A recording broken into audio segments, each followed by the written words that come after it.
Good morning বন্ধুরা, welcome to my channel AJ creation. আশা করি তোমরা সকলেই ভালো আছো, আমরাও খুব ভালো আছি। বড়োদেরকে প্রণাম আর ছোটোদেরকে অনেক অনেক ভালোবাসা দিয়ে আজকে ভিডিওটা শুরু করে দিলাম। তো চলো দেখতে থাকো। আজকে তোমাদের সাথে দুটো রেসিপি শেয়ার করব। তো তার জন্য পুরো ভিডিওটা দেখতে হবে, স্কিপ করলে হবে না। আর তোমরা ভিডিও দেখার আগেতেই একটা করে লাইক করে দিও। তোমরা কিন্তু অনেকে লাইক না করে ভিডিও দেখে কমেন্ট করে চলে যাচ্ছ। তো এটা করো না, তোমরা একটা করে লাইক করে দিয়ে প্রথমে লাইক করে দিয়ে তারপর ভিডিওটা দেখা শুরু করবে।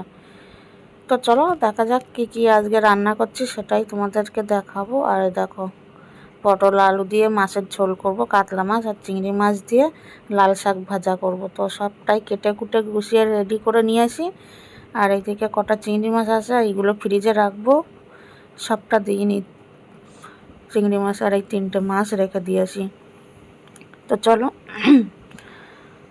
রান্নাটা শুরু করে দিই। এদিকে পেঁয়াজ টিয়াজ সব কেটে কুটে পুরো রেডি করে নিয়ে আসি। দেখতে থাকো। আর তার আগে একটু চাও বসিয়ে দিলাম। সকাল সকাল চাটা সবারই প্রয়োজন, আমি খাই না ঠিকই। দেখো এদিকে লাল শাক বসিয়ে দেবো করবো বলে, তো আগে থাকতেই শুকনো লঙ্কা কড়াইতে তেল দিয়ে গরম হয়ে গেলে শুকনো লঙ্কা আর রসুন ফোড়ন দিয়ে দিয়েছিলাম আগে। তারপরে দিচ্ছি কিন্তু পেঁয়াজ ফোড়ন। রসুনটা আগে ভাজা ভাজা হয়ে গেলে তারপর পেঁয়াজটা দিয়ে আবার একটু ভাজা ভাজা মতন করে নেব। আর দিয়ে দিচ্ছে কাঁচা লঙ্কা, চিড়ে রাখা কাঁচা লঙ্কা। তো এইগুলো দিয়ে ভালো করে ভাজা ভাজা হয়ে যাবে। তারপরে এর মধ্যে কী দেবো বলো তো, ধরো চিংড়ি মাছ দেবো। চিংড়ি মাছটা আলাদা করে আমি ভাজিনি, এখানেই দেবো। দিয়ে ভাজা ভাজা হলে তারপরে লাল শাকটা দেবো। দেখো ভাজা ভাজা হয়ে গেছে, এবার চিংড়ি মাছটা দিয়ে দেবো। দিয়ে চিংড়ি মাছটাও ভাজা হয়ে যাবে। আর সব নুন হলুদ মাখিয়ে রেখেছিলাম।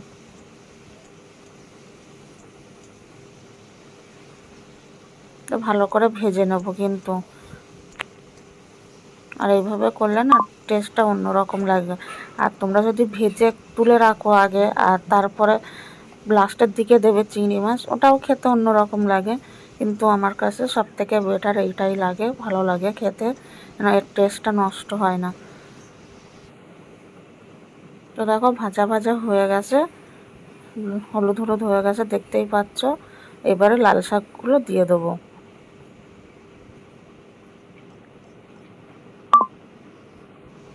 দিয়ে এর মধ্যে পরিমাণ মতো নুন আর সামান্য একটু হলুদ দেবো, হলুদ বেশি দেবো না। আগে নাড়াচাড়া করে নিয়ে তারপরে লবণ আর হলুদ দিয়ে নাড়াচাড়া করে তারপর ঢেকে ঢেকে রান্না করব, ঢাকা দিয়ে দিয়ে।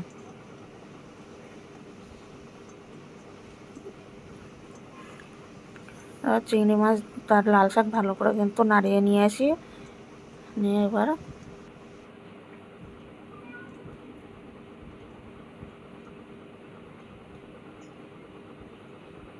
পরিমাণ মতো নুন আর হলুদ দিয়ে দেবো। হলুদটা হালকা ফেলবো, যেহেতু লাল শাক বেশি ফেলা লাগে না, তো হালকা ফেলবো। শাকে বিশেষ করে শাকে হলুদ একটু দিতে হয়, যে কোনো শাকে। তা হলুদ দিয়ে নুন হলুদ দিয়ে এবার ভালো করে নাড়াচাড়া করে নিয়ে তারপরে ঢাকা দিয়ে দিয়ে পুরো রান্নাটা করে নেব। আর এর মধ্যে শুধু নামানোর আগে আগে একটু চিনি দেবো সামান্য। আর একটু দেখো জলও দিয়ে কিন্তু আমি ঢেকে দিয়েছিলাম। আর এই দেখো অনেকটা কিন্তু হয়ে গেছে। আর এটা না ডাঁটা শাক বলে অতটা লাল হয়নি। দেখো শাকের কালারটা কিন্তু পুরো চেঞ্জ হয়ে গেছে, লাল নেই। অ্যাকচুয়ালি তো এটা লাল শাক না, এটা ছিল ডাঁটা শাক, লাল শাকেরই।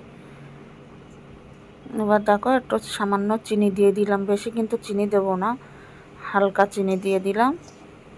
দিয়ে ভালো করে নাড়াচাড়া করে তারপরে নামিয়ে নেব।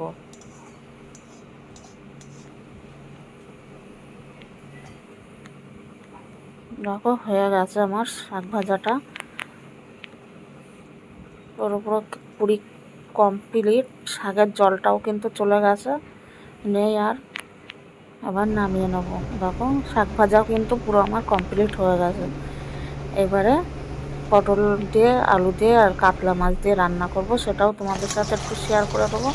তো তার মধ্যে দেখো আমি মাছগুলো ভেজে নিচ্ছি, নুন হলুদ মাখানোই ছিল আগে থাকতে। মাছগুলো আমি ভালো করে লালচে লালচে করে ভেজে নেব, এপিট ওপিট করে নিয়ে।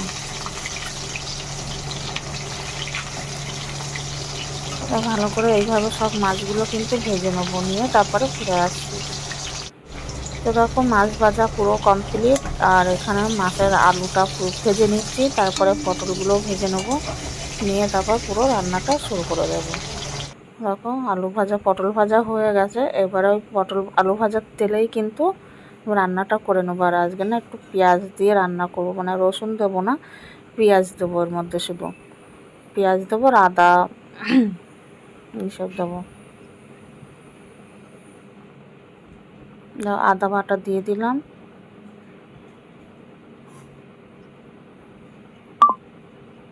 ওটাও ভালো করে নাড়াচাড়া করে নিয়ে টমেটো দিলাম, ছোট্ট একটা টমেটো, আর এখানে দিলাম জিরে বাটা, আর পরিমাণ মতো নুন হলুদ দিয়ে দেবো।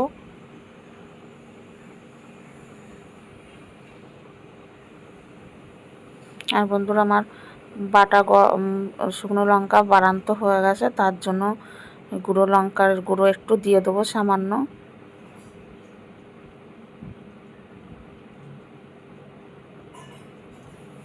তো দেখো সব মশলা দিয়ে এবার ভালো করে কষিয়ে নেওয়া হয়ে গেলে তেল ছেড়ে দেওয়ার অবস্থায় পটল আর আলু ভাজাটা দিয়ে দিলাম, দিয়ে ভালো করে আবার যত সময় না তেল ছাড়বে তত সময় ধরে কষাতে কষাতে তারপরে জলটা দিয়ে দিলাম।